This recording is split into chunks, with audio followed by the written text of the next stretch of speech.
Do you find yourself searching, yearning for more, but you don't know what that more is? I'm Catherine Duncan, near-death survivor, mystic, and intuitive. Welcome to Everyday Awakening. On this podcast, I explore what it means to be alive. I help you awaken into your soul and live fully now.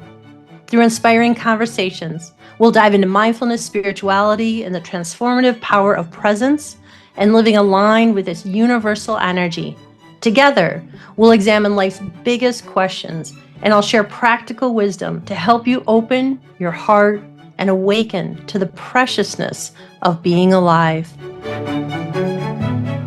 Today's guest is Ruby Dhal, a British Afghan Sikh writer, poet, and best-selling author whose work on healing and self-love has resonated with millions.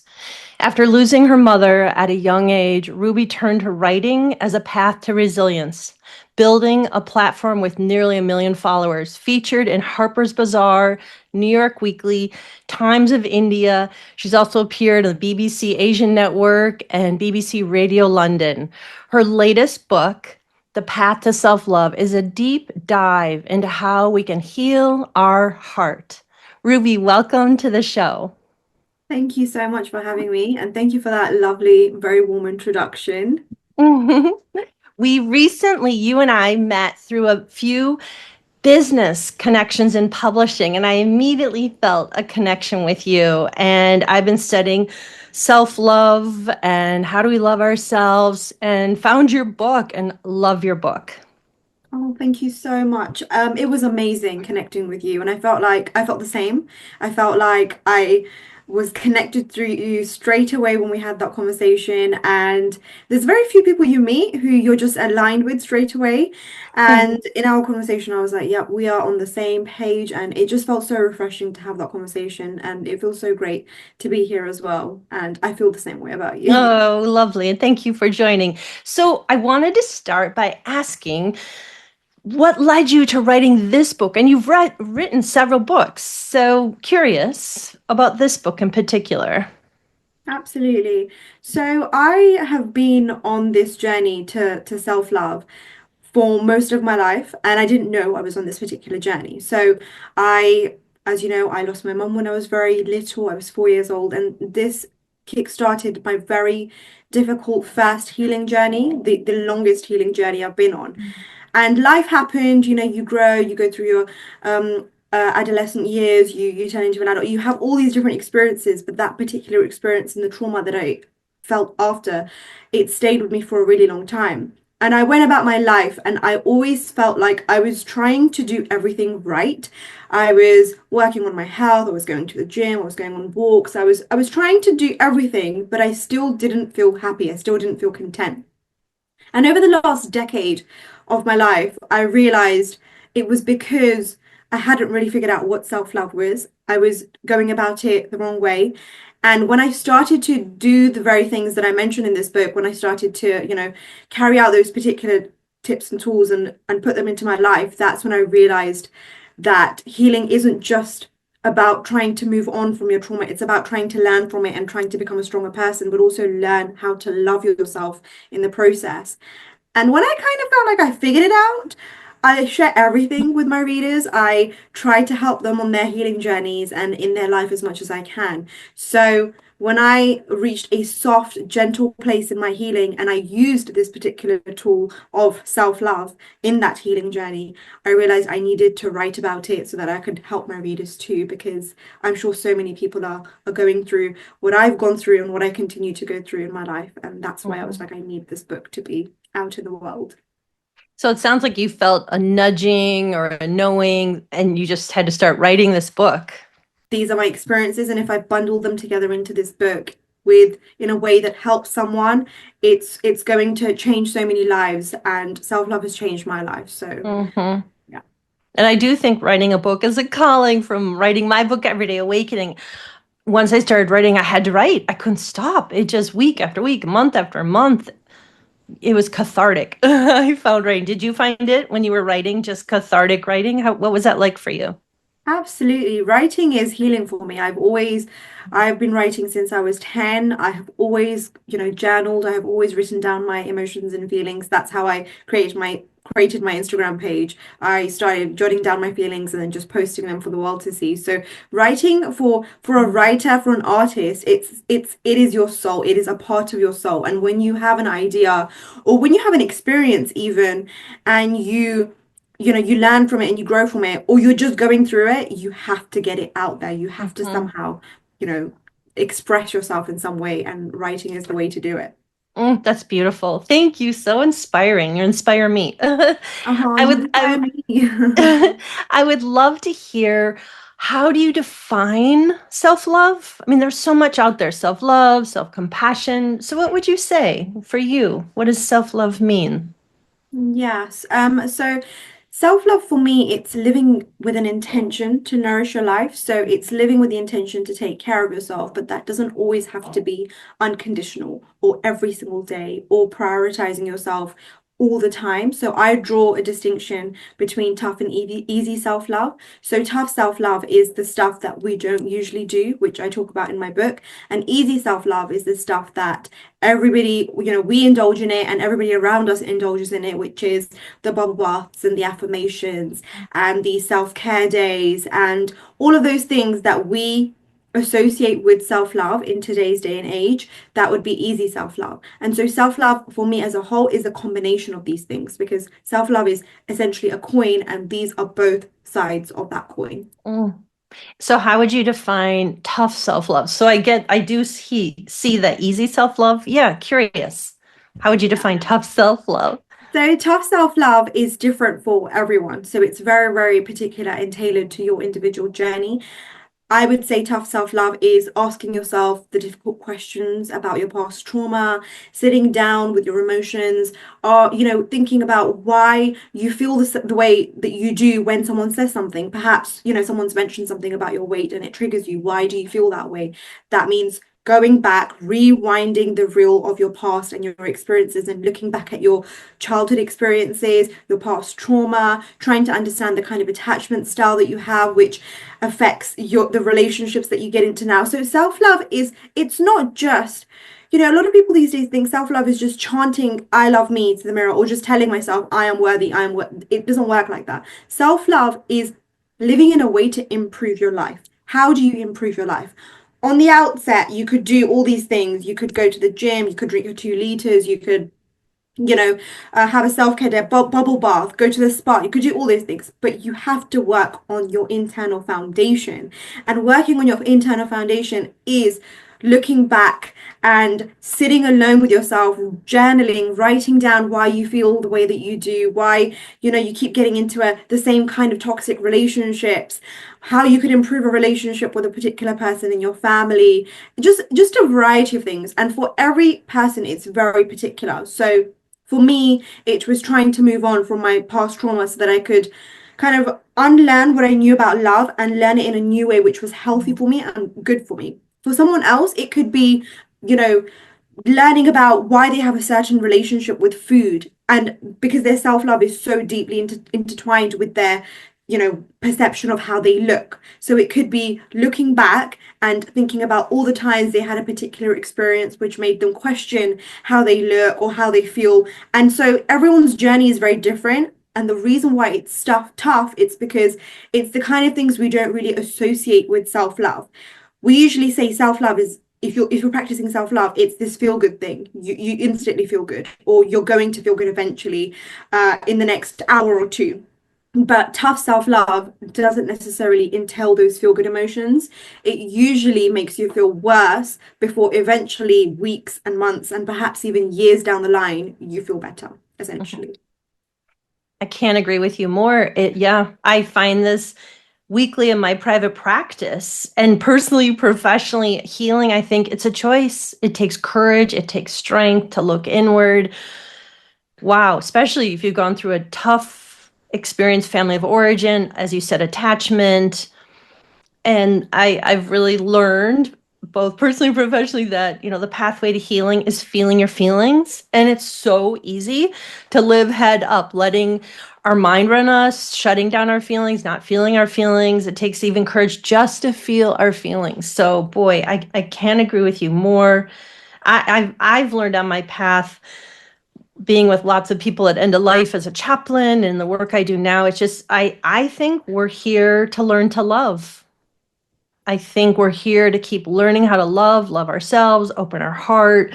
I think what we take with us when we die is our ability to love. And that these are easy words almost to say, but gosh, it really takes strength to decide, I want to heal, I want to feel more, I want to feel love in my heart. Would you say for you on your path, well, it was a decision also, a decision to go inward, I want to heal. It's a conscious choice. Absolutely. And I just want to say that love is so underrated. Mm. So I write about love all the time, and the one thing I found is anytime there's whether it's arguments, whether it's, I don't want to go really deep, but like war, whatever it is, it's always a lack of empathy, a lack of compassion, a lack of love. And love truly has the power to change our lives.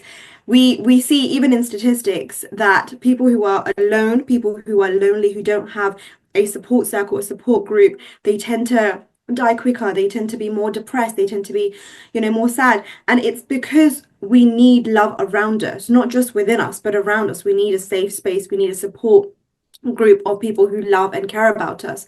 And so we're taught so often how important it is to have a community, but we don't really talk much about what we need to do to love ourselves.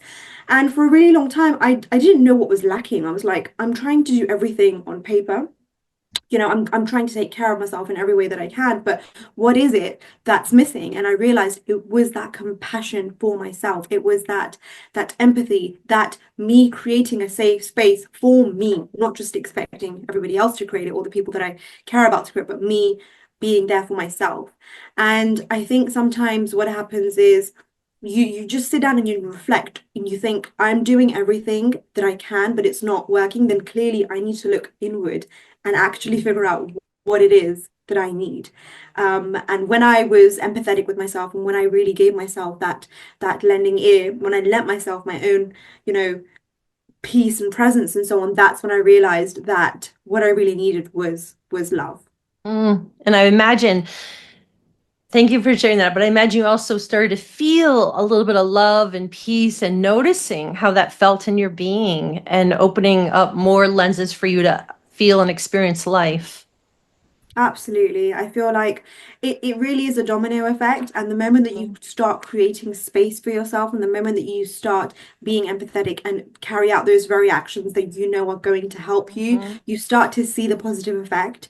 And then you want to do more of it. And that's how it was for me. So the more that I kind of put myself first, not just in practical sense or in the easy self-love sense, but in the tough self-love sense. And I saw that the consequences of my actions were positive and I was seeing the positive effect. And then I just continued to do it more and more. And I think you have to kind of take the first step before you make your mind up about whether it's going to help you or not. I really appreciate, thank you for sharing the tough love versus easy love, because there's Yeah. so much out there about just love yourself and how to do it, but very much embracing all of you, all of us, the messy side, the hard, the difficult. I'll share with you.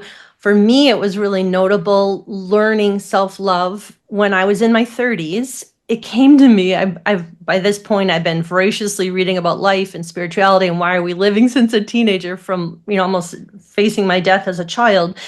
But in my 30s, I felt like, gosh, I don't feel love so much. I don't feel love for myself. And I grew up in a family, I'd say really corporate. And my family, my parents never said, I love you. It was just feelings weren't expressed, love was not expressed. And I found this meditation about going in and feeling your heart. And I thought, okay, I'm going to do this every single day. And I did it every night when I went to bed, seeing my heart, soothing my heart. And I did it every day for a month. And literally, about how to love yourself, how to feel your heart. At the end of the month, I literally one afternoon felt this fluttering in my heart. I was like, and I'm like, wow, I'm feeling my heart more. But it was a choice. Like, I want to heal, I want to let go, and I want to nurture and grow this love that I really hadn't experienced deeply in my life. Absolutely. I think it's about getting to know yourself as well. Mhm. It's about truly trying to understand who you are as a person. So for me, it happened when so I'm married. I've been married for nearly 2 years now. And when I was dating my husband, he came from, a family that was very different to mine. I came from a very dysfunctional family, very dysfunctional background, and my childhood experiences were very different to hers. So his, sorry. So I was healing my entire life, and he was able to see me through this like outward lens, I guess, to see what kind of person I was. Anyway, so we were in a relationship, and I hadn't seen a healthy version of love ever in my life, Mm, ever. mm, I would associate love with pain, with struggle, with negativity, with arguments, fights, toxicity, all of that. And so we're in this relationship, and I am someone who is healing and doesn't really know what love is. And he is someone who, I guess, has an idea of what a healthy relationship looks like. He's seen it modeled before him. And I would try to find every couple of weeks a reason to have problems in our relationship. I'd find a reason to argue and find a reason.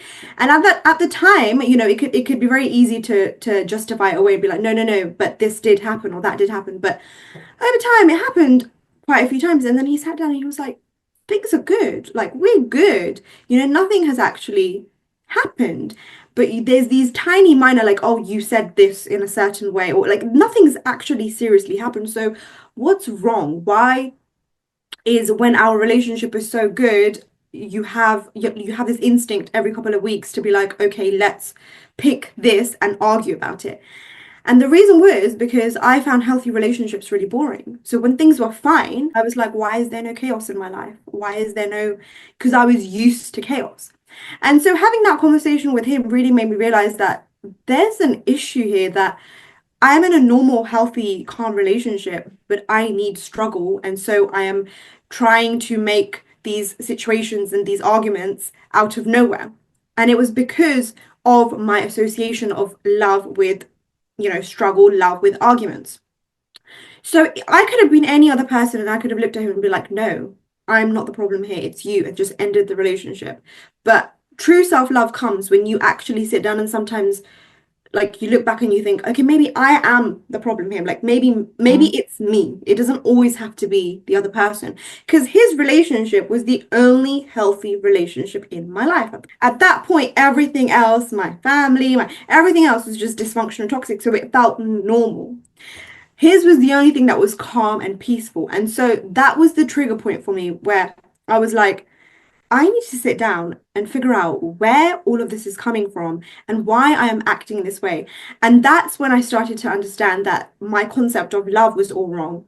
And then my healing journey started, mm, of trying to, unlearn and relearn what love was. And then I started working on my relationship with other people in my life, my family relation. And I'm at this point now where my relationship with not just myself, but everyone around me has reached this healthy and calm place, where the previous arguments and dysfunction that used to exist is no longer there. And it's because I sat down and I actually firstly admitted that there was a problem and then wanted to work on it. And I think a lot of the time, especially in today's day and age, we talk so much about self-love, and we talk so much about cutting people off and, prioritizing yourself over others. And if someone brings you negative energy, that's it, cut them off. It's not like that. I feel like sometimes you just need to sit down and look at the mirror and think, I am human, they're not perfect, but neither am I. And there's things that I need to work on too. And that's an act of self-love. mm. What a gift for your partner to Yeah. see you so that you could see yourself. I mean, oh, that magical. What a healing story to see Yeah. you. And then also the work you did to decide, okay, to look inward and then getting it in the front of your front of your brain to see it, to understand, decide, okay, how can I heal? Oh, you're very blessed with your partner. and the work that you did. And not everyone chooses that, for good, for bad, no judgment. But sometimes I've experienced with people I work with, and even family members I've seen where things are too difficult and they shut down. They're like, I'm not going to feel, I'm going to turn my emotions off. I'm not going to go inward.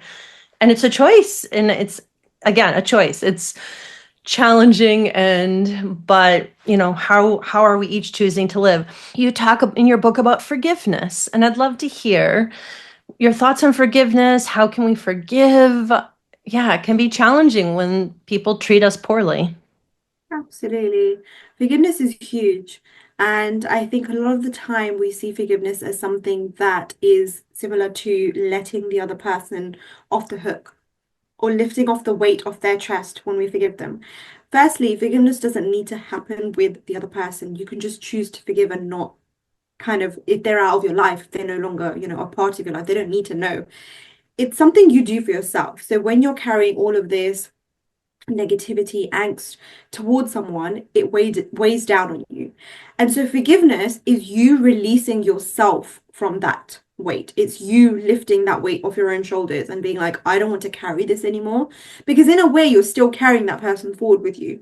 Now, for people who don't want anything to do with that person anymore, you forgive and you move on. But also for people who know that this relationship is important to me and I want to work on it, it's very important for you to do it for yourself, for you to understand that things go wrong, no one's perfect, and you might not want to be with this person in the future, have them in your life, whether as a friend, as a family member, whatever. But you continuing to feel this way towards them, or you continuing to carry the weight of what they did to you, is only going to drag you back. It's only going to keep you in the past, essentially. So there's two ways. One way is, they're no longer in your life. You remove yourself from that particular weight of what they did to you and you try to move on for yourself. Or the other way is you want to work on the relationship. So then you do it for the sake of the relationship. And you're still, in both cases, doing it for yourself. So it's not you letting them off the hook. It's you letting yourself off the hook, because it's only going to bring darkness into your own life. And why do you want to taint your own happiness with something that essentially it's not going to grow you and it's not going to help you? So yeah, I just feel like forgiveness for me, it's me doing something for myself. Mm-hmm. Do you have a specific method you use to forgive another person? Words, phrasing. I mean, some people will even say, mirror work, looking in the mirror and saying, I forgive you, I release you, I love you. Or, I mean, there's just different ways. Like, how can I start the process of forgiving this person? I think for me, it's less about mirror work. It's more about just writing. If mirror work works for you, then absolutely do some mirror work. Look in the mirror and pretend as if you're talking to them and say everything that you need to say. If you need it in paper, if you need it in writing, write a text to them. If you're someone who doesn't like writing, we're all writers at the end of it. We're all tapping away on our phones every day. So tap a text in your notes. And if you want to send it to them, send it to them. If you don't, keep it in your notes, keep it in your memory. So it's whatever works for you. Sometimes people like to kind of talk to themselves when they're driving, when they're on a walk. You can do that as well. You can record it in a voice message. It's whatever really works for that particular person. Everyone in my life, probably who I have had a problem with, not had a problem, a piece has been written about them and it is online. So that That's is so my way of good. doing it. It is amazing. I've also been writing and journaling since I was, gosh, fourth, fifth, sixth grade, really young. Yeah. And journaling, I mean, it connects your neocortex with your emotional brain. It is so amazing. I do think when you write and you start writing, and then all of a sudden you start writing where you don't even realize what you're writing. You're writing things coming out through your conscious, your subconscious mind.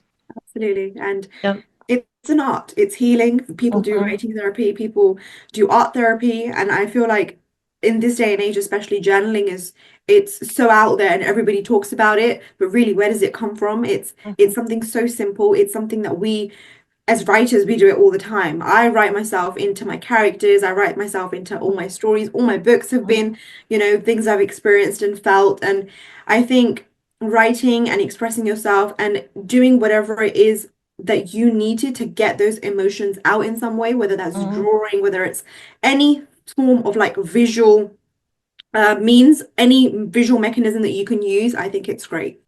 And forgiveness, like going back to forgiveness, what I have found personally, professionally, is when we forgive, we heal. I mean, when we don't forgive and we hold that anger, that angst, that unrest, that bitterness, I mean, not only does that hurt us physically, emotionally, spiritually, but even staying in those emotions, the lowest vibrational energies we can hold is anger and fear and unrest. And the healing journey amidst whatever happens is when I think, and curious your thoughts on this, but yes, when we can feel it, release it for our healing, for us to move forward, to us, each one of us to become whole and healed.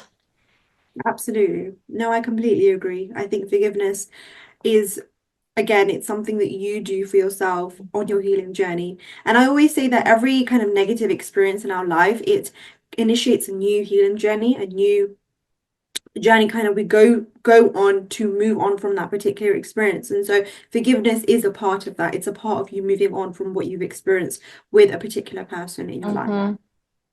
And I'll throw a plug in here. Mel Robbins, she endorsed my book, and her new book, The Let Them Theory. I'm curious your thoughts, but it's so refreshing, and I've thought this for years, but when you really understand that people's behavior and how they treat you, it's never about you.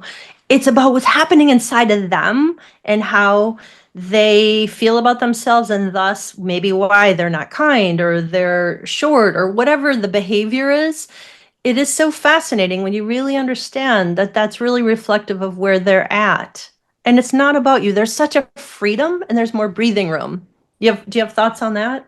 We see everyone through the telescope of our eyes. Like the most important people in our lives are us. It's freeing to know that you're not the main character of someone else's kind of suffering and anger and whatever it is, their aggression. It's their world, and you are just a side character of it, and you are in some way contributing to their lived experiences and what they're going through.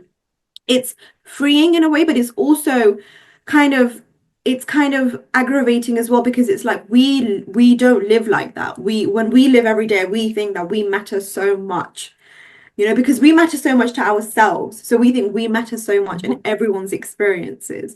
But I think, when you finally sit down and you realize that it's not always about you, you matter to you and they matter to them, and kind of release yourself from the stress and the weight of constantly trying to please everyone, or constantly thinking that this particular argument you had with your colleague 3 weeks ago is still sitting in their head because it's sitting in yours, but really it probably isn't. They probably moved on ages ago. Thank you for sharing that. I really like that analogy of a character, you're a character, a side character. That's another nice way to frame understanding that. In your book, you talk about boundaries, and I've been studying energy boundaries for the last 20 years. It's such a natural for me to every single day attune to energy, how I work with energy boundaries. But you talk about a breadth of boundaries, and I'd love to hear your thoughts on how to work with boundaries for self-love in relationships.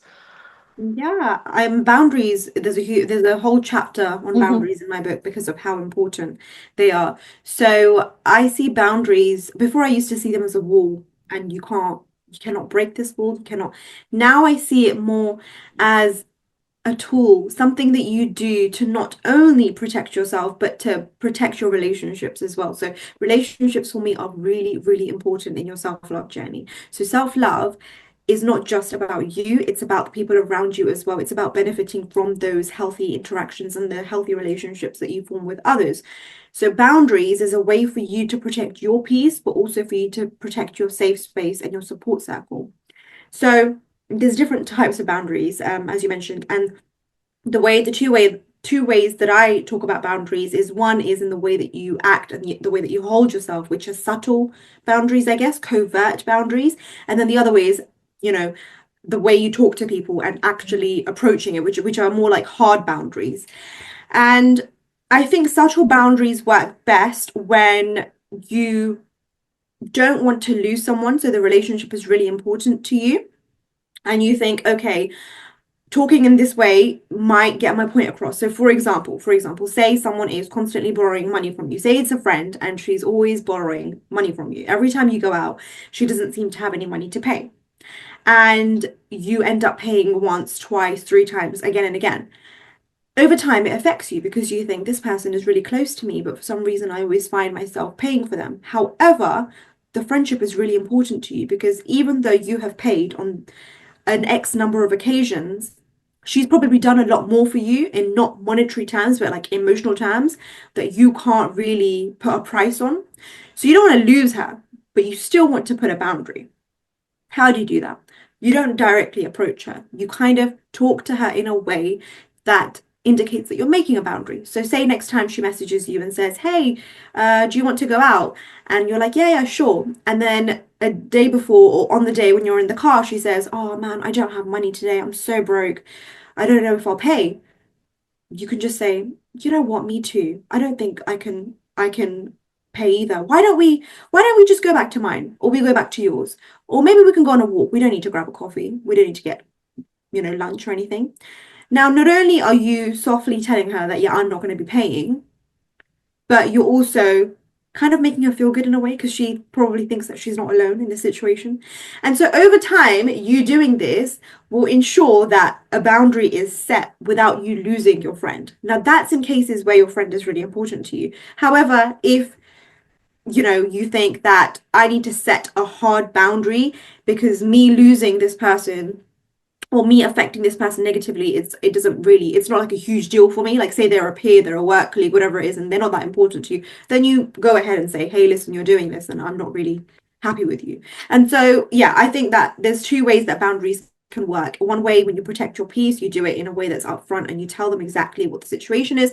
Another way is when you know that they're important in your safe space, you know that they are an integral character in helping you on your healing journey and your self-love journey, then you can set a subtle boundary. And if they love and care about you, in both situations, they will understand. But if they don't, and if their particular morals, their way of seeing, and their pride and ego is more important, then you know where you stand. And that's only going to help you on your self-love journey. Really helpful to hear. And I like your definition of a soft boundary. What I'm hearing in the moment is even assessing just how can you keep being you and grounded and your heart open and what's life-giving for you. Would you agree with that? I mean, just what's life-giving, what helps you as a person, and honoring that. Absolutely. I think the most important thing in what's good for you and what's honoring you is definitely how you benefit and can grow from the relationships around you. So boundaries are not just one way. Boundaries are sure to protect you, your peace, and your well-being, but people can set boundaries with you too. It's a good way to kind of assess where you stand with other people. It could be that you're putting so much energy and effort into a relationship that doesn't actually serve you. So again, boundaries are huge and so important in helping you grow and nourishing you. But there's just so many layers to them, and there's just so much to think about when you are trying to set boundaries and when you're trying to go about, putting them in place that, yeah, they'll help you, but sometimes you can learn a lot about yourself as well through them. Mm-hmm. Very interesting. That makes a lot of sense to me. I just want to share one tool I've used over years around even relating to boundaries, but assessing, what's life-giving versus what is depleting. I mean, every one of us hearing this show, I'm sure, has maybe someone in their life who it's magical, it feeds you, it's life-giving, and then maybe someone who, yeah, it's depleting, it's draining. So how do you keep moving forward, living your life, and what are you choosing? How are you choosing to live? I think it's just the way people make you feel, whether they spending time with them drains your energy or brings a smile to your face. I would agree with you, how you feel, and then working with boundaries, just what you were talking about, being mindful of how am I living, what are the boundaries, even soft boundaries that, work for me and help me, helping me be engaged in life in a healthy way. Yeah, yeah, absolutely. I wanted to ask you, you talk, which I've never heard this before. In your book, you talk about self-love manifesto. It was so Yeah. interesting hearing that. Can you tell us what you mean by creating your self-love manifesto? I remember reading that in your book thinking, so fascinating. I've never heard those words. Yeah, so it's essentially just a way to get my readers to get pumped up about them starting their self-love journey. So the self-love manifesto comes at the end. So essentially the idea is that they have done the various journal exercises, they've done the journal prompts, everything that's led them up to that point, that they have a better idea of what self-love means in their journey, what self-love means to them at that particular point when they've reached the end of the book. And so the manifesto is basically a promise to themselves. It's this is what self-love means to me, and this is how I'm going to practice it from now on, essentially. So the self-love manifesto is like a declaration, and you can write it and then you can put it up on your wall and be like, okay, yeah, this is my self-love kind of goal going forward, how I want to practice it, what I want from it, what's going to happen. And I think I wrote, so before writing down, giving them a prompt of what is your self-love manifesto, I actually wrote down my own self-love manifesto, which is like a big paragraph in the book. So I can read that out to you, but it's essentially just what is self-love in my life and how am I going to practice it going forward. Mm, I think it's fantastic. I've never heard of a self-love manifesto and writing it out. Do you find, I'm curious, the self-love manifesto, so you wrote it out, do you redefine it? Do you tune it, tweak it? Or is it, yeah, how do you work with your self-love manifesto? Just like we grow, just like we change, self-love also changes. It's not something that is going to be like the idea is that yes, it's an intention to nourish yourself, but when you unpick it, what does that mean, right? And what it means Mm-hmm. is going to change. Right now, nourishing me is different to what nourishing me was 5, 10 years ago.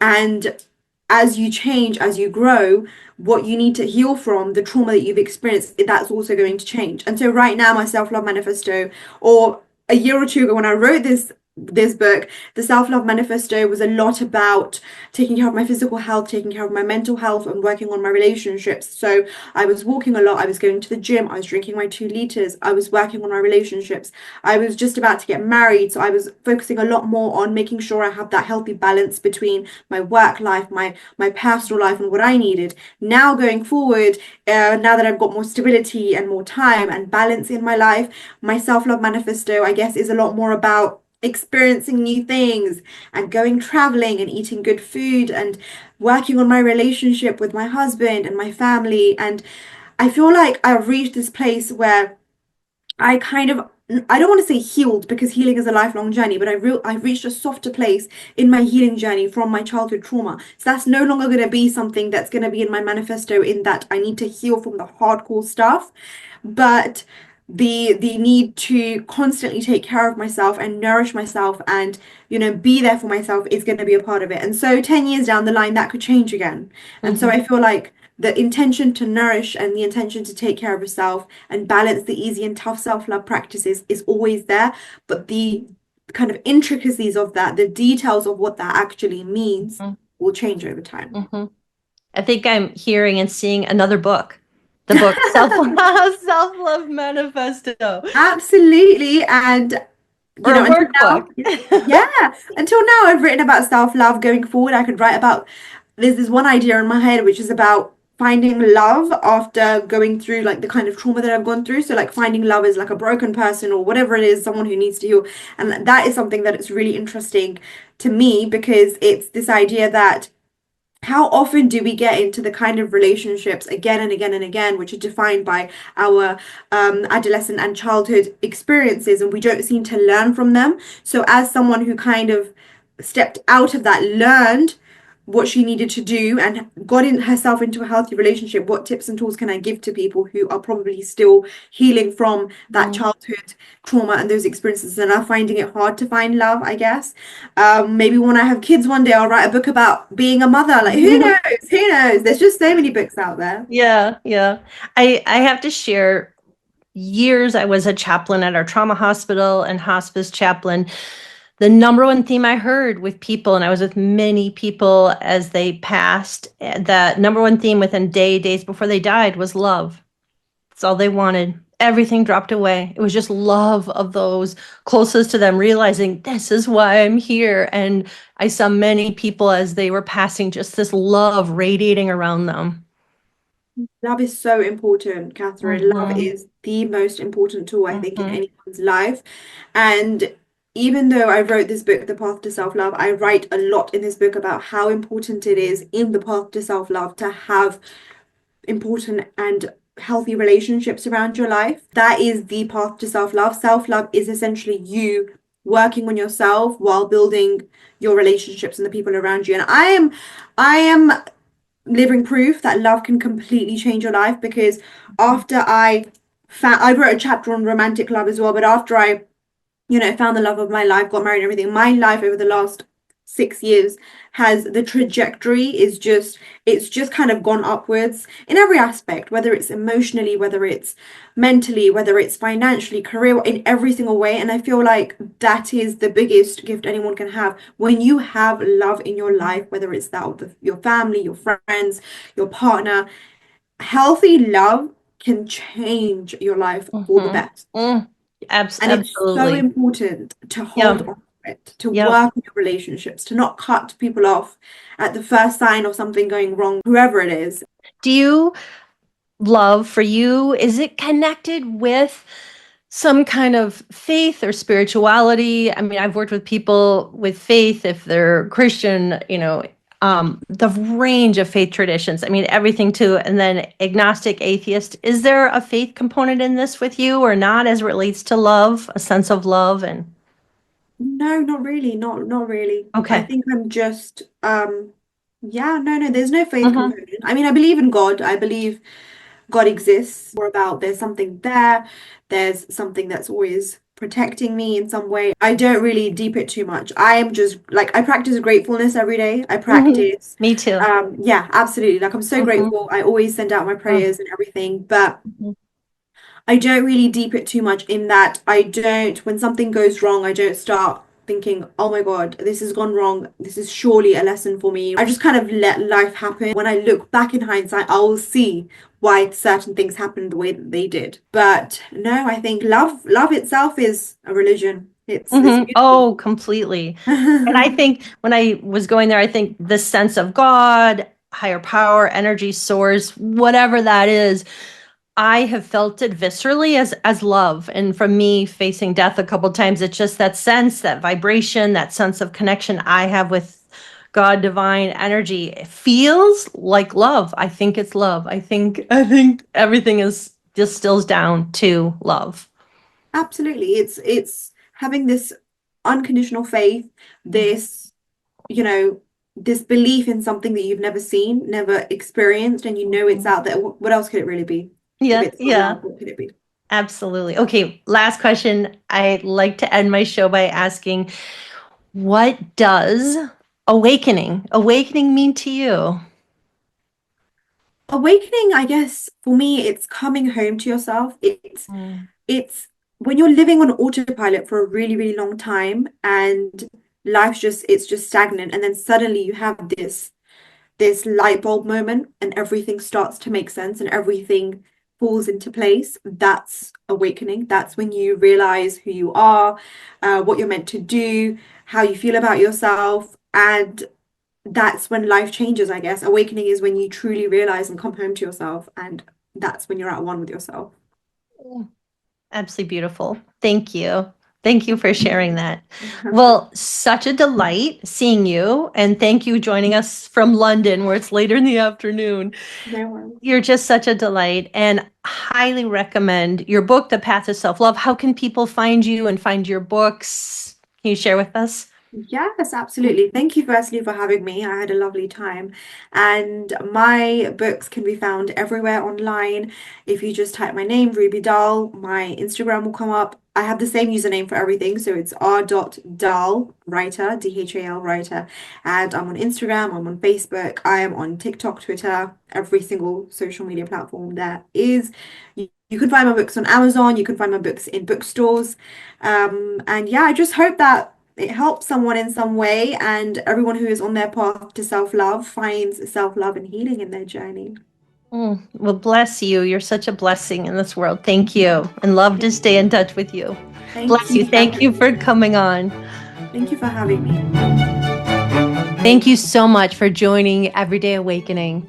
Let's keep the conversation going online. You can follow me on Instagram at Catherine Duncan, MABCC. And to keep up to date on the show, subscribe on iTunes and leave a review. I'd love to hear from you.